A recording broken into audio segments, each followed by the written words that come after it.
Kita masuk ke berita terakhir. Tribunnews, tumpukan sampah berserakan di pinggir jalan Kompleks Hanie. Warga negeri Tial berharap ada TPS. Sampah berserakan di pinggir jalan Kompleks Hani, negeri Tial, Rabu 24 April 2024. Pantauan tribunambon.com pukul 17 waktu Indonesia Timur, sampah bahkan meluber hingga menyentuh badan jalan. Mulai dari sampah plastik, kemasan, makanan, dan minuman hingga sampah rumah tangga. Bau busuk pun tercium saat melintas hingga mengganggu kenyamanan pengendara. Cacat Warita, salah seorang warga, menyayangkan kondisi itu. Apalagi tumpukan sampah itu berada tidak jauh dari lokasi wisata Pantai Pasir Panjang.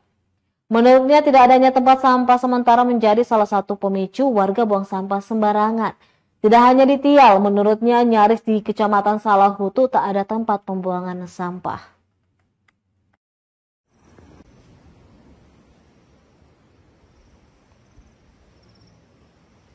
Download Tribun X sekarang, menghadirkan lokal menjadi Indonesia.